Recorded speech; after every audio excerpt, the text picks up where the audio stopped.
Hello friend, welcome back to our channel.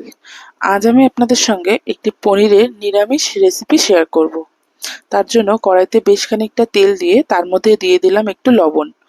এবার পনিরগুলো এর মধ্যে দিয়ে একটু হালকা করে ভেজে নেব।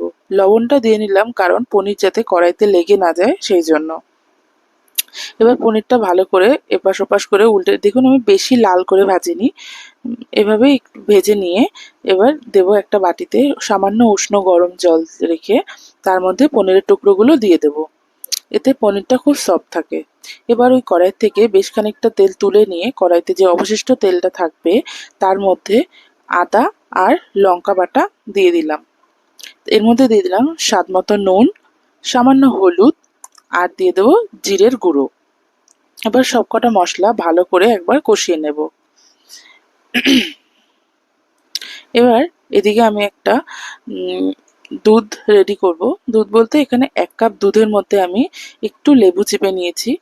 এটা আমরা একটা বাটার মিল্ক রেডি করে নিলাম। একটু 5 মিনিট রাখলে এটা আমার বাটার মিল্কটা রেডি হয়ে যাবে। এবার ওই যে মশলাটা কড়াই ছিল তার মধ্যে দিয়ে দেবো সামান্য একটু টমেটো সস। টমেটো সসটা দিয়ে একবার একটু নাড়িয়ে নিয়ে কষিয়ে নিলাম। এবার এর মধ্যে দেব আমরা আগে থেকে বেটে রাখা 3-4টে কাজু বাদাম, একটু পোস্ত আর একটু চাল মগজ ধুয়ে বেটে নিয়েছিলাম। এবার এই বাটাটা দিয়েও খুব সুন্দর করে মিশিয়ে নেব। এবার এর মধ্যে আমরা দিয়ে দেবো ওই রেডি করা বাটার মিল্কটা। বাটার মিল্কটা দিয়েও ভালোভাবে নাড়িয়ে নিতে হবে যাতে এর মধ্যে কোনো লাম্পস না থাকে। দেখুন আমার সবকিছু সুন্দরভাবে মিশে গেছে। এবার আমার পনিরের টুকরোগুলো এর মধ্যে দিয়ে দেবো। পনিরের টুকরোগুলো দিয়ে আরও বেশ কিছুক্ষণ কষিয়ে নিলে দেখুন তেল ছেড়ে এসছে। এবার এর মধ্যে দিয়ে দেবো সামান্য পরিমাণে জল। জলটা একদমই কম দেবো কারণ এটা আমার খুব বেশি গ্রেভি থাকবে না, একদম একটু শুকনো শুকনো টাইপেরই হবে। এবার এর মধ্যে দিয়ে দেবো সামান্য চিনি।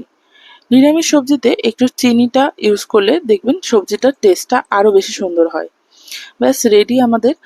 এবার এর মধ্যে একটু ধনেপাতা দিলেই তৈরি হয়ে গেল আমাদের নিরামিষ পনিরের তরকারি বা পনির ভাপাও বলতে পারেন এটা আপনারা।